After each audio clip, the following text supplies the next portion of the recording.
아, 그 진돗개들을 데려오지 않았더라면 지금 내 인생은 어떻게 되어 있을까? 민주는 화목난로 앞에 앉아 조용히 중얼거렸다. 다이상 밖으로 바람이 스치며 나뭇잎을 흔들고 난로의 따뜻한 불빛이 그의 얼굴을 부드럽게 비쳤다. 모든 것이 무너져 내린 인생. 그러나 6마리의 진돗개 강아지를 데려온 그날부터 그의 인생은 설명할 수 없는 방향으로 나아지기 시작했다. 사월은 이제 민준에게 악몽 같은 기억일 뿐이었다. 40년 가까이 쌓아 올린 사업이 하룻밤 사이에 무너져 내렸다. 믿었던 사업 파트너의 배신, 그리고 연쇄적으로 터진 사기 사건. 한때 강남의 빌딩을 소유했던 그는 이제 무일푼이 되어 고향인 전라북도 진안으로 도망치듯 돌아왔다. 서울의 번쩍이는 니온사인과 사람들의 시끄러운 대화는 멀리 사라지고 대신 고요한 산자락과 바람 소리만이 그를 맞았다. 아침 6시, 엔주를 습관처럼 눈을 떴다. 서울에 있을 때라면 이 시간에 아침 골프를 치러 가거나 사업 미팅 준비로 분주했겠지만 지금은 아무 할 일이 없었다. 그저 천장이 낡은 나뭇결을 바라보며 또 하나의 무의미한 하루가 시작된다는 것을 받아들일 뿐이었다. 네 천장에 갈라진 틈새는 그의 마음처럼 메말라 있었다. 또 그 얘기예요. 아내 혜숙이 한숨을 쉬며 말했다. 부엌에서 들려오는 식기 부딪히는 소리가 유난히 거칠게 느껴졌다. 결혼한 지 50년 가까이 들은 아내와의 관계도 더는 예전 같지 않았다. 서울에서의 화려한 생활을 그리워하는 혜숙과 모든 것을 잃고 절망에 빠진 민준 사이에는 깊은 고립되어 있었다. 당신이 그의 인간을 너무 믿은 거지. 내가 몇 번이나 조심하라고 했어요. 네, 혜숙의 목소리에는 원망이 섞여 있었다. 된장찌개 냄새가 온 집안에 퍼졌지만 예전처럼 구수하고 따뜻하게 느껴지지 않았다. 부부싸움은 일상이 되어 있었다. 그만해. 당신도. 민즈는 낮은 목소리로 중얼거렸지만 그 말에는 힘이 없었다. 변명할 기력도 화를 낼 에너지도 남아있지 않았다. 그저 자신이 저지른 잘못이 온 가족을 불행하게 만들었다는 죄책감만이 가슴을 짓누르고 있었다. 집은 창고처럼 삭막했다. 서울에서 가져온 가죽 소파나 대리석 테이블은 시골집 거실에 어울리지 않았다. 마치 화려한 옷을 입은 사람이 초라한 오두막에 있는 듯한 불편한 느낌이 들었다. 마당에는 잡초가 무성했고 지우지 않은 농기구들이 아무렇게나 널려 있었다. 민주는 매일 아침 마당을 바라보며 한숨을 쉬었다. 모든 것이 자기 탓이라는 생각이 머리에서 떠나지 않았다. 자식들과의 관계도 쏘아내졌다. 서울에 사는 큰아들 민호는 한 달에 한 번 안부를 묻는 전화를 걸어올 뿐이었다. 아버지, 몸 조심하세요. 그 짧은 말에는 더 이상 이야기하고 싶지 않다는 기색이 역력했다. 한때는 아버지를 존경하고 사업을 잇고 싶다던 아들이 이제는 아버지와 거리를 두려워하고 있었다. 막내딸 유미는 완전히 연락을 끊었다. 나 아버지의 사업 실패 때문에 자신의 결혼 자금까지 잃은 것을 용서하지 못하는 것이었다. 아빠가 우리 가족을 전부 망가뜨렸잖아요. 마지막 통화에서 유미가 울면서 했던 말이 민준의 귓가에서 떠나지 않았다. 그것이 사실이라는 것을 알기에 더욱 가슴이 아팠다. 매일이 고통이었다. 아침에 눈을 뜰 때마다 민주는 오늘도 이 지루한 하루를 살아야 하는가 하는 무거운 생각에 잠겼다. 텔레비전을 켜도 재미없고, 책을 읽으려 해도 집중이 되지 않았다. 왜 신문을 펼쳐도 경제면 기사가 자신의 실패를 떠올리게 할 뿐이었다. 그저 마당 한 구석에 놓인 플라스틱 의자에 앉아 멍하니 하늘을 바라보는 시간이 늘어갔다. 구름이 흘러가는 것을 보며 저 구름은 자유롭게 떠다니는데 왜 나는 이리도 무거울까 하고 생각했다. 가끔 지나가는 마을 사람에게 인사를 받아도 어색하게 고개를 끄덕일 뿐이었다. 마을 사람들과도 어울리지 못했다. 서울에서 큰 사업을 했다는 남자가 이런 초라한 모습으로 돌아온 것이 부끄러웠다. 마을회관에서 열리는 노인의 모임에도 참석하지 않았고 이웃과의 인사도 최소한으로 그쳤다. 빈준 씨도 많이 늙었구만. 예. 하는 속삭임이 들릴 때마다 더욱 집에 틀어박히게 되었다. 이렇게 살아서 뭐하나? 민주는 종종 그런 생각에 사로잡혔다. 인생의 환혼기에 모든 것을 잃고 가족과도 멀어지고 남들 앞에서 고개조차 들고 다닐 수 없는 신세가 되었다. 밤에 잠들 때까지 천장을 바라보며 나는 어디서부터 잘못된 걸까 하고 되뇌었다. 그런 날들이 이어지던 어느 날이었다. 마을에서 냉혈한으로 유명했던 김씨네 집에서 기묘한 소리가 들려오기 시작했다. 그 소리가 민준의 운명을 바꿀 첫 번째 신호였다. 그 소리는 바람을 타고 희미하게 들려왔다. 에이, 처음에는 고양이 울음소리인 줄 알았다. 하지만 며칠 동안 계속되는 그 소리에는 어딘가 절박함이 섞여 있었다. 민준이 마당 의자에 앉아있을 때 문득 그 소리가 김신의 집 쪽에서 들려온다는 것을 깨달았다. 아, 김씨는 마을에서 유명한 괴짜였다. 40대 중반의 독신 남성으로 늘 얼굴을 찌푸리고 다녔다. 마을 아이들이 공을 차서 그의 집 마당이라도 넣는 날에는 큰 소리로 고함을 치며 쫓아내곤 했다. 이놈들아, 여기가 놀이터냐? 김씨의 거친 목소리는 온 마을에 울려 퍼지곤 했다. 개나 고양이 같은 동물도 극도로 싫어해서 길에서 마주치면 돌을 던지기도 했다. 그 김씨가 며칠 전부터 모습을 보이지 않더니 오늘 아침 일찍 이삿짐 트럭이 와서 짐을 싣고 나가는 것을 민주는 목격했다. 마치 야반도주라도 하듯 황급히 떠나는 모습이었다. 해숙도 부엌 창문으로 그 광경을 보고는 에이, 정말 별난 사람이었어 하고 중얼거렸다. 하지만 트럭이 떠난 뒤에도 김씨네 집에서는 그 희미한 소리가 계속 들려왔다. 민준은 처음에는 신경 쓰지 않으려 했다. 하지만 그 소리가 하루 종일 그리고 이튿날까지 이어지자 마음이 진정되지 않았다. 특히 밤에 들리는 그 소리는 마치 누군가 도움을 요청하는 것 같았다. 김씨네 집에서 계속 이상한 소리가 나. 민준이 헬스에게 말했다. 그러게 말이에요. 무슨 소린지 모르겠네. 혜숙도 같은 생각을 하고 있었던 모양이다. 혹시 김씨가 뭘 두고 간 거 아닐까요? 사흘째 되는 날 오후 민주는 더 이상 참을 수 없었다. 그 소리가 점점 약해지고 있었기 때문이다. 마치 무언가 죽어가고 있는 듯한 느낌이 들었다. 민주는 슬리퍼를 끌고 김씨네 집으로 향했다. 김씨네 집 대문은 굳게 닫혀 있었다. 하지만 담이 낮아서 마당이 한눈에 보였다. 민준이 담 너머로 목을 빼고 들여다본 순간 그의 심장이 크게 뛰었다. 마당 구석의 낡은 계집 앞에서 하얀 털 뭉치가 쓰러져 있었던 것이다. 아니, 민준은 저도 모르게 소리를 냈다. 가까이 다가가 보니 그것은 중용진돗개였다. 하얀 털은 더럽고 엉겨 붙었으며 검은 뼈와 가죽만 남을 정도로 앙상했다. 겨우 숨은 붙어 있었지만 거의 의식을 잃은 상태였다. 하지만 더욱 놀라운 것이 그 옆에 있었다. 아직 눈도 뜨지 못한 6마리의 강아지가 어미 개 곁에서 가늘픈 울음소리를 내고 있었던 것이다. 지난 며칠간 들렸던 소리는 이 강아지들의 울음소리였다. 그들의 하얀 털은 햇빛 아래에서 희미하게 빛났지만 생명의 기운은 거의 꺼져가고 있었다. 이런 맙소사, 렌줄의 가슴이 뜨거워졌다. 김씨가 개를 키웠다는 사실에도 놀랐지만 이렇게 버려두고 떠났다는 사실에 더욱 충격을 받았다. 어미 개 주위에는 며칠 동안 물을 주지 않은 듯 바싹 마른 물그릇이 있었고 밥그릇은 텅 비어 있었다. 렌줄은 탐을 넘어 들어갔다. 쉬운 일은 아니었지만 그 순간 나이 따위는 생각나지 않았다. 어미 개에게 다가가자기는 힘없이 눈을 떴다. 그 눈빛에는 체념과 절망이 사려 있었지만 동시에 간절한 호소도 느껴졌다. 괜찮다. 괜찮아. 민준은 어미 개의 하얀 털을 조심스럽게 쓰다듬었다. 개는 민준의 손길에 아주 희미하게 꼬리를 흔들어 보였다.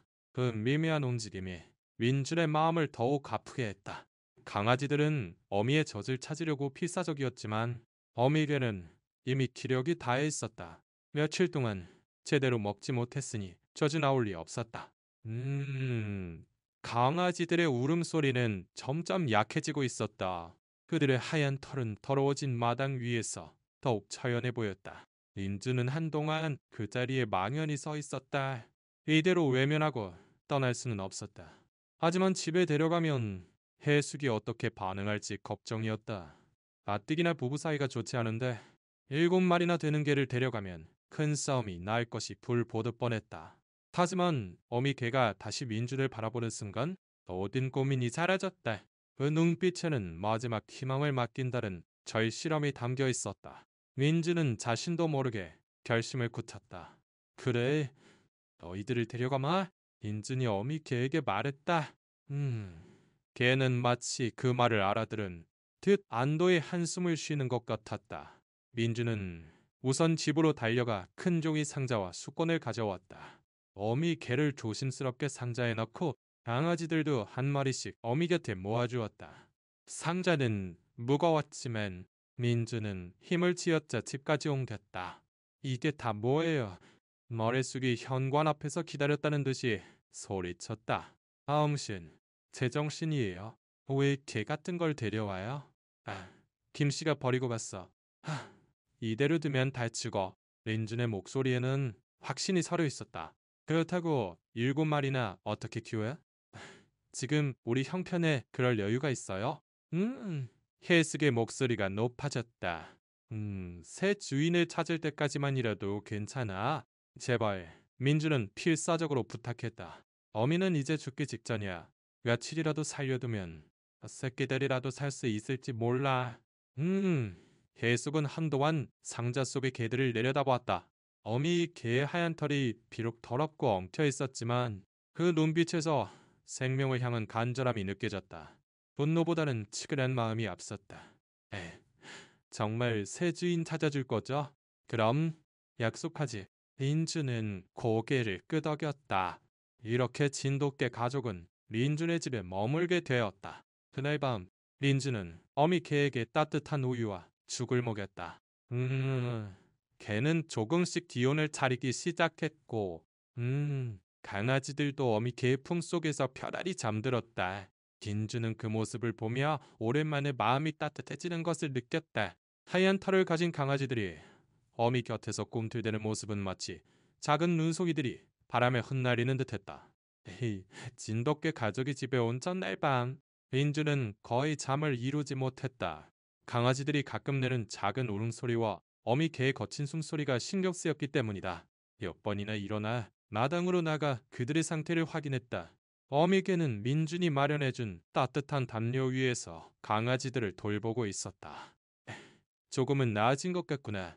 민준은 어미 개의 하얀 털을 쓰다듬으며 추월거렸다. 오, 개는 민준을 올려다보며 살며시 꼬리를 흔들었다. 그 모습에서 고마운 마음이 전해져 왔다. 다음 날 아침 민준은 평소보다 일찍 일어나 개들을 돌봤다. 어미 개에게 먹이와 물을 주고 강아지들이 편안하게 지낼 수 있도록 상자를 정리했다. 리의 습도 불평을 하면서도 강아지들의 귀여운 모습에 조금씩 마음이 누그러지는 듯했다. 그래도 빨리 새 주인을 찾아야 해요. hil숙은 그렇게 말했지만 그 목소리에는 예전만큼의 날카로움이 없었다. 그런데 그날 오후 예기치 못한 일이 일어났다. 린준의 휴대폰이 울렸고 변호사 사무실에서 온 전화했다. 오랫동안 소송 중이던 땅 문제에 관한 연락이었다. 린준 선생님, 좋은 소식이 있습니다. 변호사의 목소리는 흥분으로 떨리고 있었다. 법원에서 판결이 나왔는데 선생님께 유리한 결과가 나왔습니다. 린준은 자신의 귀를 의심했다. 이 소송은 이미 3년이나 계속되었고 해소할 가능성이 높다고 몇 번이나 들었기 때문이다. 정말입니까? 네, 정말입니다. 나 측이 제출한 서류에 중대한 오류가 발견되었습니다. 토지 경계에 관한 측량 데이터가 조작된 것으로 판명된 겁니다. 변호사가 설명했다. 법원도 이례적으로 빠른 속도로 판결을 내렸고 상대방은 선생님께 손해배상까지 지불하게 되었습니다. 전화를 끊은 후 민준은 한동안 멍하니 서 있었다. 그 땅은 민준의 아버지가 남긴 것으로 서울에서 사업에 실패한 후 마지막 희망이었다. 그런데 이웃 땅 주인이 경계를 침범했다며 소송을 걸어왔던 것이다. 여론사는 승소 가능성이 낮다고 했었는데 당신 어떻게 된 거예요? 해숙이 민준의 표정을 보고 물었다. 땅 소송 이겼대. 민준의 목소리가 떨렸다. 그것도 네 성까지 받을 수 있대. 에이, 태숙의 눈이 동그래졌다. 정말요? 그 어려운 재판을? 아, 변호사도 믿을 수 없다고 하더라. 와, 상대 서류에서 조작이 발견됐다고. 민준은 아직 실감이 나지 않았다. 그날 저녁 변호사가 직접 집까지 와서 판결문을 전해주었다. 손해배 상금만으로도 민준이 지금 지고 있는 빚의 절반 이상을 갚을 수 있는 금액이었다. 더욱 놀라운 것은 법원이 상대방의 악의적인 소송이었다며 강하게 질책했다는 점이었다. 민준 선생님, 저도 변호사 생활 20년 만에 이런 극적인 역전극은 처음입니다. 변호사는 감탄하며 말했다. 마치 누가 도와주는 것 같았습니다. 변호사가 돌아간 후 민준은 마당으로 나가 개들을 보러 갔다. 어미개는 강아지들을 핥아주고 있었고 강아지들은 어미 곁에서 평화롭게 잠들어 있었다. 그들의 하얀 털은 달빛 아래 은은하게 빛났다. 그 모습을 본 순간 민준의 마음에 기묘한 생각이 스쳤다. 설마 민준은 중얼거렸다. 희습도 같은 생각을 하고 있는 듯했다. 왠지 이 개들이 오고 나서부터 이상해. 희습은 개들을 바라보며 말했다. 무슨 소리야? 그냥 우연의 일치지. 민준은 그렇게 대답했지만 내심 신기한 기분이 들었다. 그날 밤 민준은 오랜만에 편안한 잠을 잤다. 소송에서 이겼다는 소식에 마음이 한결 가벼워졌기 때문이다. 꿈속에서 어미 개가 나타나 고맙다는 듯 고리를 흔드는 모습을 보았다. 그 하얀 털은 마치 달빛처럼 부드럽게 빛났다. 다음 날 아침 민준은 일찍 일어나 개들에게 아침밥을 주었다. 어미개의 건강은 확실히 좋아지고 있었다. 하얀 털에도 윤기가 돌았고 강아지들을 돌보는 모습도 훨씬 활기차 보였다. 라인이 좋아졌구나. 민주는 어미 개를 쓰다듬으며 말했다. 고맙다. 네가 우리 집에 복을 가져다 준 건 아니겠지. 어미 개는 민준을 바라보며 짧게 짖었다. 마치 대답이라도 하는 것 같았다. 그 순간 민준의 휴대폰이 또 울렸다. 이번에는 군청에서 온 전화였다. 민준 선생님, 원료비 지원 신청건으로 연락드렸습니다. 공무원의 목소리가 들렸다. 작년에 신청하신 건인데 저희 쪽 착오로 누락되었습니다. 지금이라도 지원해드리고 싶은데. 민준은 놀랐다. 작년에 연료비 지원을 신청했다가 거절당했다는 통보를 받았었기 때문이다. 누락되었다고요? 네. 죄송합니다. 담당자가 바뀌는 과정에서 서류가 제대로 처리되지 않은 것 같습니다. 사과의 의미로 올해와 내년분까지 합쳐서 지원해드리겠습니다. 전화를 끊은 후 은주는 다시 어안이 벙벙했다. 어제는 소송에서 이기고 오늘은 연료비 지원이라니? 이런 일이 연달아 일어날 확률이 대체 얼마나 될까? 무슨 좋은 일이라도 있었어요? 희숙이 부엌에서 나오며 물었다. 연료비 지원이 결정됐대. 작년에 떨어진 게 담당자 실수였다고 은줄이 대답했다. 희숙은 마당의 개들을 보더니 고개를 저었다. 정말 신기하네. 우연치고는 너무. 그날 오후 오일러 수리기사가 와서 낡은 보일러를 새 것으로 교체해 주었다. 난방용 등유도 한 달치를 미리 배달해 주었다. 집안이 따뜻해지자 해숙의 표정도 한결 밝아졌다. 정말 이상해. 해숙은 따뜻한 곳이래 앉아 중얼거렸다.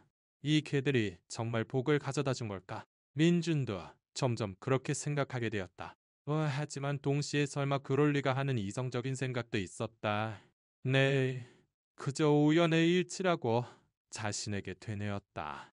하지만 그날 밤 잠자리에 들기 전 마당에 나가 개들을 보러 갔을 때 어미 개가 민준을 바라보는 눈빛에서 무언가 특별한 것을 느꼈다.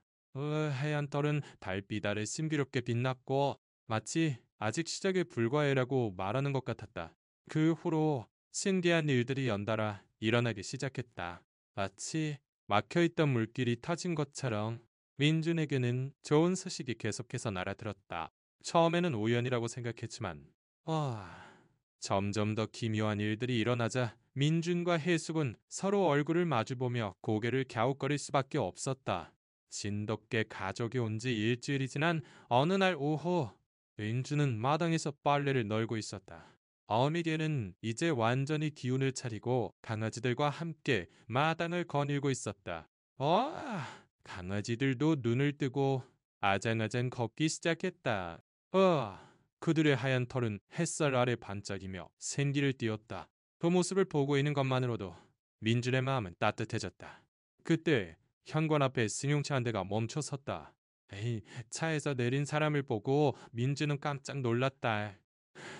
이영진이었다. 과거에 민준과 함께 사업을 하다가 민준을 속이고 큰돈을 들고 달아난 바로 그 남자의 아들이었다. 안녕하세요, 민준 아저씨. 영준은 정중하게 인사했다. 민준보다 20살 정도 어린 그는 단정한 정장을 입고 있었다. 영준이가 어쩐 일로? 민준은 당황했다. 영준의 아버지 이철민은 민준이 가장 신뢰했던 사업 파트너였다. 하지만 그가 회사 자금을 횡령한 것이 민준의 사업이 파탄나는 결정적인 원인이 되었다. 아버지 이루었습니다. 영준의 목소리는 무겁게 가라앉아 있었다. 아버지는 작년에 돌아가셨습니다. 민준은 말을 잃었다. 원망했던 상대였지만 한때는 형제처럼 지낸 사이였다. 그랬구나. 아저씨께 전해드릴 말씀이 있어서 찾아왔습니다. 영준은 서류 가방에서 봉투 하나를 꺼냈다. 이것은 아버지가 생전에 남기신 편지와 아버지가 아저씨께 빌렸던 돈입니다. 뭐라그? 빈준의 눈이 동그래졌다. 영준은 편지를 건네려 말했다. 아버지는 마지막까지 후회하셨습니다. 민준 아저씨를 배신한 것을요. 이 돈은 당시 금액의 이자까지 계산해서 마련한 것입니다. 민준은 떨리는 손으로 편지를 받았다. 이철민의 자필로 쓰인 편지에는 진심 어린 사죄와 후회의 말이 적혀 있었다. 민준아, 미안했다. 내가 너무 욕심을 부렸다. 네 돈으로 조금이라도 내 죄를 씻을 수 있었으면 좋겠다. 는 내용이었다. 영준아, 민준의 목소리가 떨렸다. 알아두세요. 그래야 아버지도 저도 마음이 편해집니다. 영준은 필사적으로 말했다. 아버지는 정말 끔찍이도 후회하셨으니까요. 봉투 안에는 상당한 액수의 수표가 들어있었다. 민준의 현재 빚을 거의 전부 갚을 수 있을 만한 큰 돈이었다. 민준은 한동안 그 수표를 바라보았다. 영준아, 네 아버지에게도 고맙다고 전해주렴. 민준이 겨우 입을 열었다. 원망했던 것도 사실이지만 이제 다 잊으마. 영준은 안도하는 표정을 지으며 고개를 숙였다. 감사합니다. 아저씨. 영준이 떠난 후 민준은 그 자리에 서서 한참을 생각에 잠겼다. 이것도 우연일까? 진돗개들이 온 후로 이런 일만 계속되고 있었다. 당신 누가 왔었어요? 해숙이 집에서 나왔다. 이 사정 아들이 아버지 빚을 갚으러 왔다네. 민준은 수표를 보여주며 말했다. 해숙은 그 수표를 보고 놀란 표정을 지었다. 이게 얼마예요? 이걸로 빚은 거의 다 갚을 수 있어. 민준의 목소리에는 믿을 수 없다는 기색이 섞여 있었다. 그때 마당에서 강아지들이 짖는 소리가 들렸다. 민준과 혜숙은 동시에 개들 쪽을 돌아보았다. 더미개는 그들을 올려다보며 꼬리를 흔들고 있었다. 그 하얀 털은 햇빛 아래 부드럽게 빛났다. 정말 저 개들이 복을 가져오고 있는 걸까요? 혜숙이 조심스럽게 말했다. 그날 저녁 민준은 오랜만에 마을에 관해서 열리는 노인의 모임에 참석했다. 지금껏 부끄러워서 가지 못했지만 마음의 여유가 생기니 사람들을 만나고 싶어진 것이다. 민준 씨가 왔구먼. 마을 사람들이 반갑게 맞아주었다. 요즘 어떻게 지내? 덕분에 잘 지냅니다. 민준은 웃으며 대답했다. 아니, 김 씨가 버리고 간 개들을 키운다면서? 이장님이 물었다. 네, 7마리나 됩니다. 웜이랑 새끼들이요. 민준이 설명했다. 개들 좀 별나다는 얘기가 있더군. 옆에 있던 팀 할머니가 끼어들었다. 우리 집 앞을 지나가는데 새끼들이 유난히 영리해 보여. 그 말은 사실이었다. 강아지들은 보통 강아지들보다 훨씬 똑똑했다. 린즐이 부르면 바로 달려왔고 안다는 명령도 금방 알아들었다. 특히 가장 작은 강아지는 민준의 표정만 보고도 기분을 알아채는 듯했다. 느르르의 하얀 털은 마을의 초록빛 배경과 어우러져 마치 작은 빛의 조각들 같았다. 그건 그렇고 민준씨, 요즘 얼굴이 많이 밝아졌어. 회장님이 말했다. 전에는 그렇게 어두운 얼굴을 하고 다니더니 그렇네요? 그렇게 보입니까? 민준은 웃었다. 사실 스스로도 느끼고 있었다. 왜? 개들을 돌보면서 삶에 활력이 생긴 것을.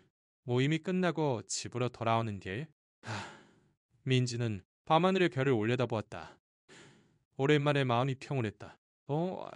집에 도착하자 개들이 꼬리를 흔들며 맞아주었다.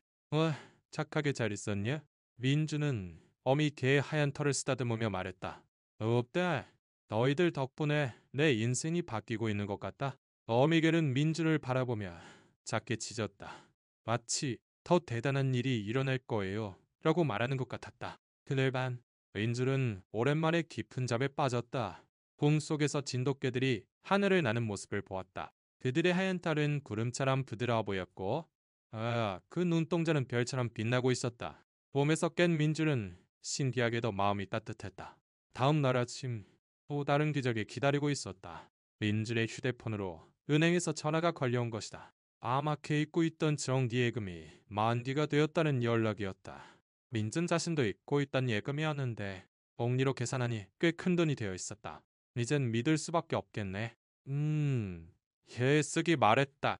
저 개들이 우리 집에 복을 가져오고 있는 게 틀림없어. 민준도 더는 부정할 수 없었다. 우연이라고 하기에는 너무나 많은 일이 연달아 일어났기 때문이다. 진돗개들이 온 지 한 달이 지날 무렵 민준의 생활은 완전히 달라져 있었다. 빚은 모두 갚았고 집안도 깨끗하게 정리되었다. 무엇보다 마음의 평온이 찾아왔다. 하지만 그와 동시에 무언가 설명할 수 없는 기묘한 현상도 일어나기 시작했다. 그날 밤은 인적 없이 조용했다. 달 하나 없는 밤이었는데 갑자기 어미개가 마당 한가운데에 서서 하늘을 향해 길게 짖기 시작했다. 대아운. 그 소리는 마치 늑대의 울음소리 같았다. 응? 평소에는 얌전하고 조용하던 어미개의 모습과는 전혀 달랐다. 새가 왜 저럴까? 해숙이 잠옷 차림으로 나와 중얼거렸다. 민주는 슬리퍼를 신고 마당으로 나가보았다. 어미개는 여전히 하늘을 바라보며 짖고 있었다. 그 하얀 털은 어둠 속에서 은은한 빛을 띠었다. 민준이 다가가자기는 잠시 짖는 것을 멈추고 민주를 바라보았다. 그 눈빛에는 무언가 절실함이 담겨 있었다. 왜 그래? 왜 그렇게 짖는 거야? 민준이 어미 개의 머리를 쓰다듬으며 물었다. 개는 다시 하늘을 올려다보더니 한 번 더 길게 짖었다.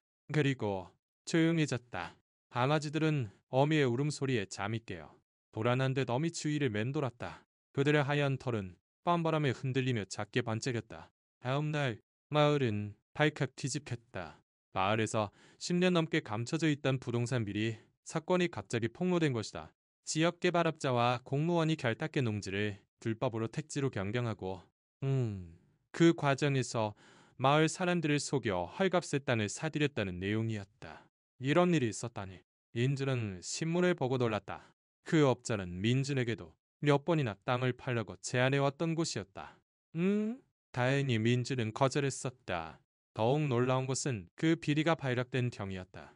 대부 고발자가 나온 것도 언론사가 탐사 보도를 한 것도 아니었다. 단순한 행정감사 과정에서 우연히 발견되었다는 것이다. 정말 신기한 일이야. 이장님이 민준을 만나 말했다. 어젯밤에 우리 집 개도 이상한 소리로 짖더라니. 뭔가 알고 있었던 것 같아. 민준은 놀랐다. 어젯밤에요? 그래. 안밤중에 갑자기 하늘을 보고 짖어대서 말이야. 우리 집 개뿐만 아니라 온 동네 개들이 다 그랬다더군. 집에 돌아온 민준은 해숙에게 그 이야기를 했다. 온 동네 개들이 어젯밤에 다 짖었대. 우리 진돗개만 그런 게 아니었어. 그럼 뭔가 알고 있었다는 거네. 해숙은 마당의 어미 개를 바라보며 말했다. 그 하얀 털은 햇빛 아래 눈처럼 빛났다. 며칠 동안 마을은 소란스러웠다. 피해를 본 주민들은 보상을 받게 되었고 연루된 공무원과 업자 관계자들이 줄줄이 체포되었다. 그 과정에서 더 많은 비리가 속속들이 밝혀졌다. 민주실은 정말 운이 좋아. 마을 사람들이 말했다. 그 업자가 몇 번이나 당신 땅 사러 왔는데 안 팔길 정말 잘했어. 만 민주는 점점 불안해지기 시작했다. 너무나 많은 일이 자신에게 유리하게 돌아가고 있었기 때문이다. 아, 이런 일이 과연 자연스러운 일일까 하는 의문이 들었다. 마을 사람들도 조금씩 기묘한 눈으로 민준을 보기 시작했다. 민준 씨가 개를 키우기 시작하고 나서 운이 트인 거 아닐까. 저 개들 뭔가 특별한 게 있는 거 아니야. 그런 속삭임이 들려왔다. 어떤 사람들은 민준의 집 앞을 지나갈 때 일부러 개들을 구경하고 가기도 했다. 에, 저 개들을 만지면 좋은 기운을 받을지도 몰라. 라는 말까지 들려왔다. 민준은 이런 관심이 부담스러웠다. 너무 많은 사람이 우리 집에 관심을 가져. 민준이 해숙에게 말했다. 그러게, 왠지 좀 무섭네. 해숙도 같은 생각이었다. 그런데 정말 기묘한 일은 그 후에 일어났다. 민준이 마을을 벗어나 읍내의 볼일을 보러 갔는데, 그곳에서 만난 사람들까지도 민준에게 특별한 관심을 보인 것이다. 혹시 요즘 복권 사셨어요? 돈방구 주인이 물었다. 왠지 운이 좋아 보이시네요. 은행에서 대출 받으실 계획은 없으신가요? 보증 선생님 같은 분께는 특별 우대를 해드리고 있습니다. 은행 직원이 저쪽에서 다가와 말했다. 이런 일이 계속되자 민지는 더욱 혼란스러워졌다. 정말 자신에게 무언가 특별한 힘이 깃든 걸까? 아니면 모든 것이 우연의 일치일까? 그날 밤 민주는 잠자리에 들기 전 마당으로 나가 어미 개와 이야기를 나누었다. 너희들이 정말 우리 집에 복을 가져오고 있는 거냐? 민준이 물었다. 어미 개는 민준을 바라보며 짧게 짖었다. 그 울음소리에는 어딘가 확신이 담겨 있는 듯했다. 그 하얀 털은 밤하늘 아래 은빛으로 빛났다. 하지만 왜 이런 일이 일어나는 거지? 다른 사람들도 너희들을 이상하게 생각하기 시작했어. 민준의 목소리에는 걱정이 섞여 있었다. 델은 한동안 민준을 바라보더니 이내 천천히 꼬리를 흔들었다. 마치 걱정 마세요. 다 잘 될 거예요. 라고 말하는 것 같았다. 하지만 민준의 마음은 쉽게 진정되지 않았다. 너무나 많은 행운이 연달아 일어나는 것도 문제였지만 사람들의 시선이 부담스러웠다. 나중에 무슨 나쁜 일이 생기는 건 아닐까 하는 불안감도 있었다. 그날 밤 어미개는 다시 하늘을 향해 짖었다. 하지만 이번에는 어제처럼 길고 슬픈 울음소리가 아니라 낡고 날카로운 울음소리였다. 마치 경고하는 듯한 소리였다. 민주는 잠자리에서 그 울음소리를 들으며 생각했다. 이 모든 일들이 과연 좋은 일일까? 아니면 무언가 다른 일의 전조일까? 창밖으로 보이는 어미개는 여전히 밤하늘을 올려다보고 있었다. 그 하얀 털은 어둠 속에서 신비롭게 빛났고 그 모습은 어쩐지 불안하면서도 아름다웠다. 민주는 기묘한 예감에 잠을 이룰 수 없었다. 내일 아침이 되면 또 어떤 일이 일어날까? 민주는 두렵기도 하고 알고 싶기도 했다. 진돗개들이 가져다주는 기적은 계속될까? 아니면 무언가 다른 것이 기다리고 있을까? 그날 오후 민준에게는 오랫동안 듣고 싶지 않았던 전화가 걸려왔다. 친형 정수 씨의 아내인 순자 씨에게서 온 전화였다. 순자 씨의 목소리는 떨리고 있었다. 아주버님이 암에 걸리셨어요. 에이, 그것도 꽤 진행된 상태로 민준은 한동안 말을 잇지 못했다. 정수 형과는 15년 전부터 연락을 끊고 지냈기 때문이다. 둘 다 고집이 세서 한번 다툰 후로는 서로 먼저 연락하는 일이 없었다. 그 사이 부모님도 돌아가셨지만 장례식에서도 인사만 나눴을 뿐이었다. 얼마나 안 좋으신데요? 벤준이 겨우 입을 열었다. 의사 선생님께서 길어야 석 달이라고. 순저 씨는 흐느끼며 말했다. 아주버님이 자꾸 동생을 보고 싶어 하셔서 마지막으로 할 말이 있다고. 민준의 가슴이 뜨거워졌다. 아무리 싸웠어도 형은 형이었다. 어릴 적 자신을 업어주고 돌봐주던 형의 모습이 눈에 선했다. 알겠습니다. 내일 가보겠습니다. 민준이 대답했다. 전화를 끊은 후 민준은 혜숙에게 형의 소식을 전했다. 애숙도 놀란 표정을 지었다. 그래도 가봐야지. 오, 형님이시잖아. 오, 그런데 왜 하필 지금일까? 윈즐은 중얼거렸다. 에휴, 진돗개들이 온호로 좋은 일만 계속되었는데 갑자기 이런 슬픈 소식이 날아든 것이 우연일까? 다당으로 나가보니 어미 개가 조용히 앉아 있었다. 빈준을 보더니 찬찬히 다가와 다리에 머리를 비볐다. 의아한 털은 부드럽게 그의 손길에 닿았다. 마치 위로하는 것 같았다. 다음 날 아침 일찍 민준은 버스를 타고 서울로 향했다. 형이 사는 아파트는 민준이 예전에 살던 곳에서 그리 멀지 않았다. 하지만 그 길이 이토록 무겁게 느껴진 적은 없었다. 정수영의 집 앞에 서자 민준의 다리가 떨렸다. 문을 두드리자 순자 씨가 나왔다. 무척이나 야위어 있었다. 와줘서 고마워요. 순자 씨는 민준의 손을 잡으며 말했다. 침실에 들어가자. 정수 형이 침대에 누워 있었다. 한때는 건강했던 형의 모습은 온데간데 없었다. 몹시 마르고 비오와 가죽만 남은 듯했다. 봤어. 형님. 민준이 힘없는 목소리로 불렀다. 민준은 형의 침대 곁에 앉았다. 아니, 힘들어? 힘들긴. 이제 곧 끝인데.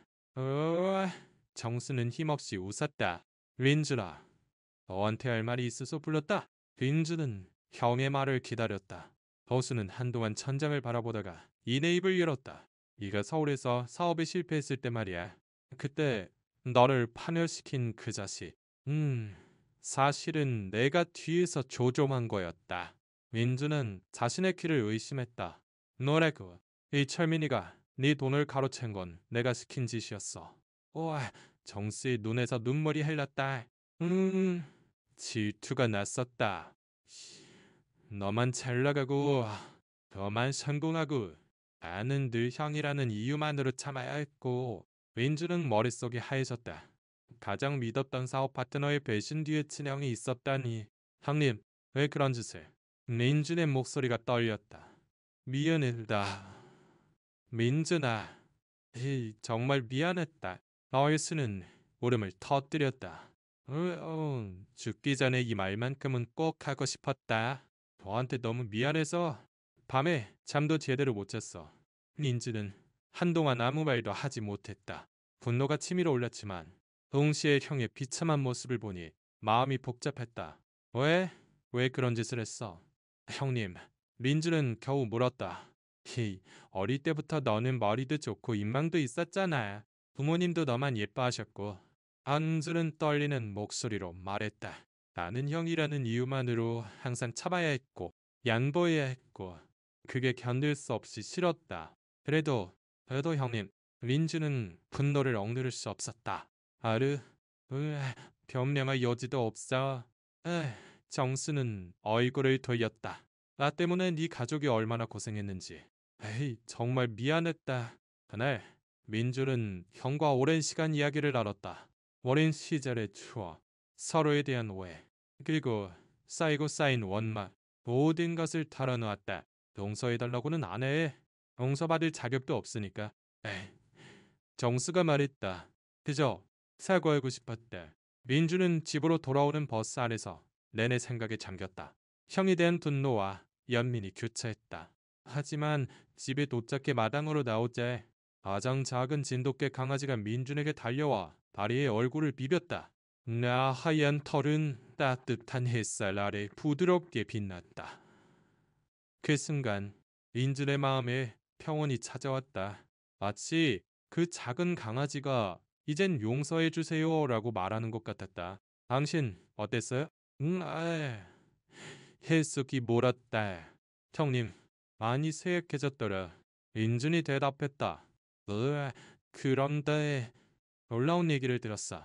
민준은 혜숙에게 형의 고백을 전했다. 네, 혜숙도 크게 놀랐지만 이내 고개를 끄덕였다. 그래도 형님이시잖아. 마지막까지 잘 모셔드려야지. 그날 밤 민준은 결심했다. 형을 용서하고 마지막까지 간호하기로.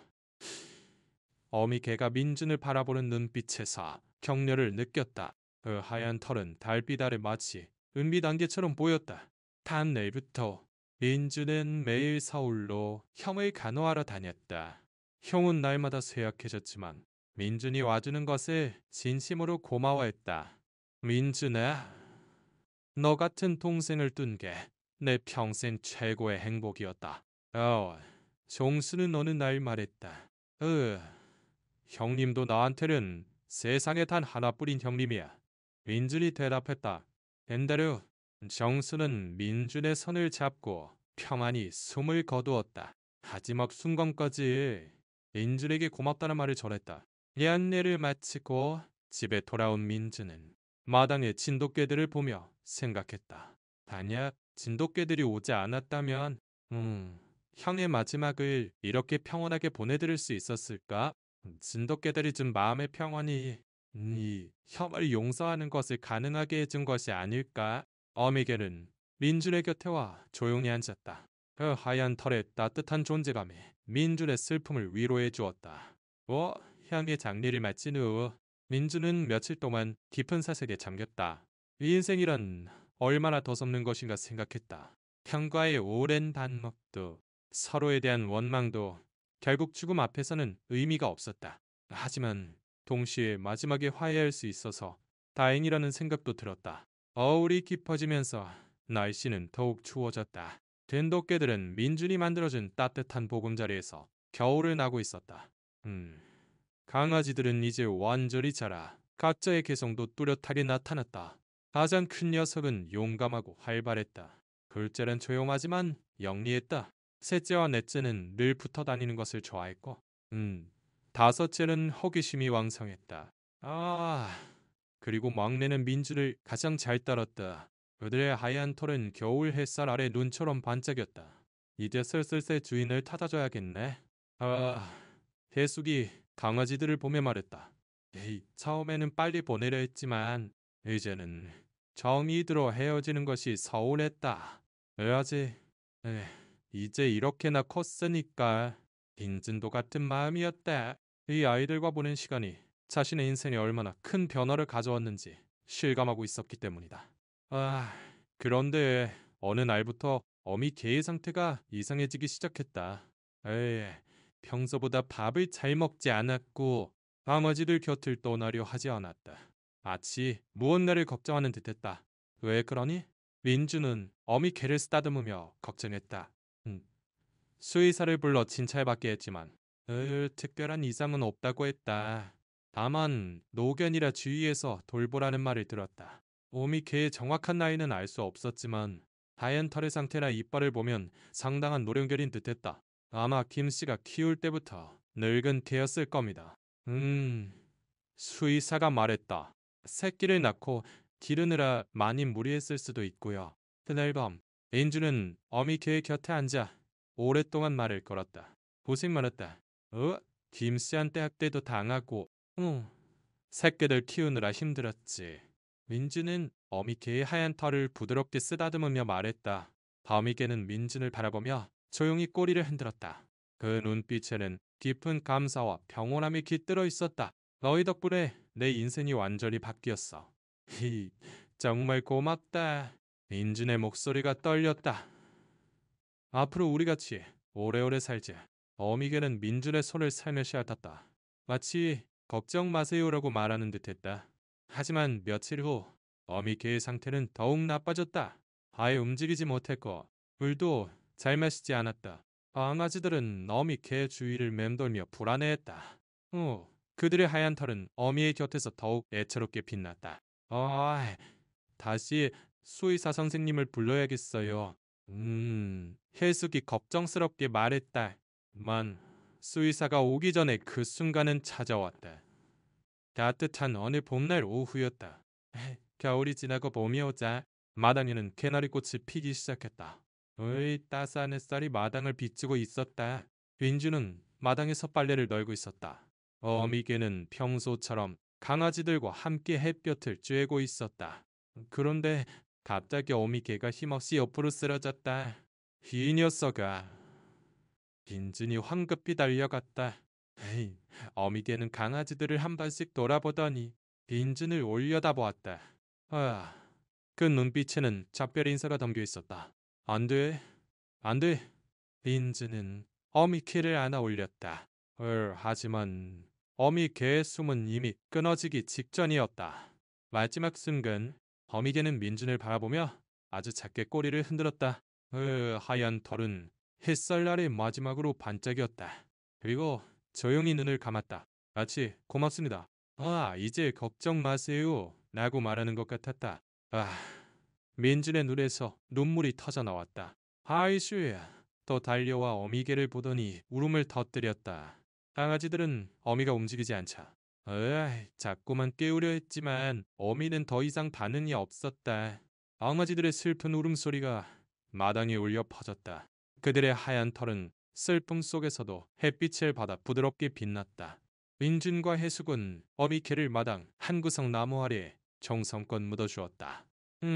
작은 묘비도 세우고 꽃도 심었다. 강아지들은 며칠 동안 어미의 무덤 앞에서 떠나려 하지 않았다.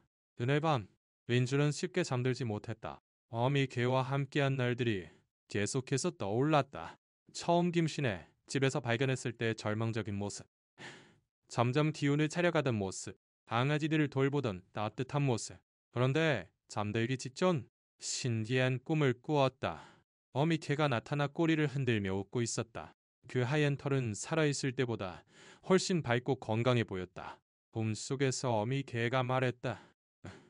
감사했습니다. 민준 할아버지. 저희를 구해주시고 사랑해주셔서 정말 감사했습니다. 내가 더 고맙지. 너희 덕분에 내 인생이 바뀐걸. 민준이 대답했다. 앞으로 강아지들을 잘 부탁드립니다. 특히 막내는 할아버지와 특별한 인연이 있을 거예요. 미케가 말했다. 그게 무슨 뜻이니? 흰준이 물었지만 어미개는 그저 미소 지으며 점점 사라져갔다. 인줄은 눈을 떴다. 눈물이 뺨을 타고 흘렀다. 하지만 신기하게도 마음은 평온했다. 어미개가 고통 없이 평안히 떠났고 마지막까지 고마운 마음을 전해주었다고 느꼈기 때문이다. 고맙다. 정말 고맙다. 인주는 창밖을 바라보며 중얼거렸다. 그날 이후 강아지들은 점차 어미의 죽음을 받아들이기 시작했다. 하지만 막내말은 왠지 민준의 곁을 떠나려 하지 않았다. 마치 어미에게서 자신에게 민준을 돌보라고 유언이라도 남긴 것 같았다. 민준은 어미의 무덤 앞에서 맹세했다. 네가 남긴 아이들은 내가 잘 키우마. 좋은 집에 입양 보내서 행복하게 해줄게. 약속한다. 바람이 불어와 나무를 흔들었다. 마치 어미가 고맙다고 인사하는 것 같았다. 민준의 마음에는 슬픔과 함께 깊은 감사의 마음이 차올랐다.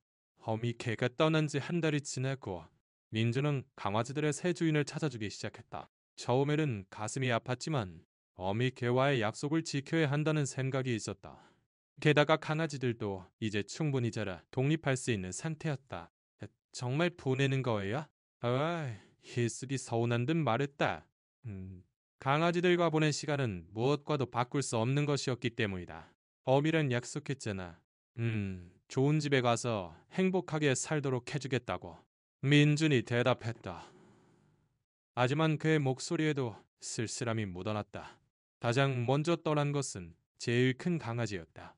읍내에서 농장을 운영하는 젊은 부부가 데려갔다. 활발하고 용감한 성격이 농장 일에 딱 맞을 것 같다고 했다. 잘 가라. 애는 튼튼하게 잘해야 한다. 민주는 강아지의 하얀 털을 쓰다듬으며 말했다. 강아지는 민주를 한번 돌아보더니 새 주인을 따라갔다. 둘째는 마을 초등학교 선생님이 데려왔다. 조용하고 영리한 성격이 아이들과 잘 어울릴 것 같다고 했다. 공부하는 아이들의 좋은 친구가 되어줄 거예요. 선생님은 약속했다. 셋째와 넷째는 함께 입양되었다. 늘 붙어 다니는 것을 좋아하는 성격을 알던 민준이 특별히 함께 키워줄 가정을 찾아준 것이다. 시내에 사는 노부부가 2마리를 함께 데려가고 싶다고 했다. 자이도 외로웠는데 이 아이들이 와주면 정말 기쁠 거예요. 할머니는 웃으며 말했다. 다섯째는 마을 수의사가 데려갔다. 호기심 많고 사람을 잘 따르는 성격이 병원에서 일하기에 좋을 것 같다고 했다. 병원에 오는 다른 동물들의 좋은 친구가 되어줄 겁니다. 수의사가 말했다. 말이 씩 돌아갈 때마다 민준의 가슴은 아팠지만 동시에 자랑스러웠다. 모두 좋은 가정에서 사랑받으며 살 수 있게 되었으니까. 그런데 막내만은 달랐다. 몇몇 가정이 입양을 신청했지만 막내는 민준의 곁을 떠나려 하지 않았다. 다른 사람이 데려가려 하면 울부짖으며 민준에게 달려왔다. 이 아이는 할아버지랑 떨어지기 싫은가 봐요. 입양을 희망했던 한 가정이 말했다. 억지로 데려가면 스트레스를 받을지도 모르겠네요. 그날 밤 민준은 막내와 둘만 남게 되었다. 다른 형제들이 모두 떠나버려 마당은 몹시 조용했다. 너도 가기 싫으냐? 민준이 막내에게 물었다. 막내는 민준의 곁에 꼭 붙어 꼬리를 흔들었다. 그 하얀 털은 달빛 아래 부드럽게 빛났다. 마치 할아버지랑 같이 있는 게 좋아요라고 말하는 것 같았다. 그럼 우리랑 같이 살까? 민준이 물었다. 엉! 막내는 짧게 짖으며 대답했다. 그 울음소리에는 기쁨이 가득했다. 해숙도 흔쾌히 동의했다. 이 아이는 이제 우리 가족 같네. 보내기 아쉬워요. 이렇게 막내는 민준의 집에 남게 되었다. 민준은 막내에게 복실이라는 이름을 지어주었다. 에이, 정말로 복을 가져다준 어미 개의 마지막 선물이라는 뜻이었다. 왜? 시간이 흐르면서 민준의 생활은 완전히 달라져 있었다. 빚은 모두 갚았고, 집안도 깨끗하게 정리되었다. 무엇보다 마음에 평온이 찾아왔다. 사무신, 요즘 정말 얼굴이 환해졌어요. 네, 해숙은 웃으며 말했다. 옛날에는 매일 어두운 얼굴을 하고 있었는데 그라업디에 나도 모르는 사이에 그렇게 되었나 봐. 민준이 대답했다. 실제로 민준은 더 이상 무일푼이 아니었다. 아, 경제적으로도 여유가 생겼고 무엇보다 마음이 풍요로워졌다. 마을 사람들과도 자연스럽게 어울리게 되었고 마을 행사에도 적극적으로 참여하게 되었다. 맨던 씨, 완전히 딴 사람이 됐어. 아, 이장님이 말했다. 옛날에는 그렇게 틀어박혀 지내더니 이제는 마을의 보물 같다니까. 윈즈는 자신의 경험을 바탕으로 어려움을 겪는 이웃들을 돕기 시작했다. 사업 실패로 절망하는 사람들에게 조언을 해주거나 때로는 경제적인 도움을 주기도 했다. 저도 한때는 모든 것을 잃고 절망했었습니다. 인준이 한 젊은이에게 말했다. 하지만 살다 보면 생각지도 못한 곳에서 희망을 발견하게 되더군요. 그 젊은이는 민준의 말에 용기를 얻었다고 했다. 어르신 같은 분이 계셔서 정말 다행입니다.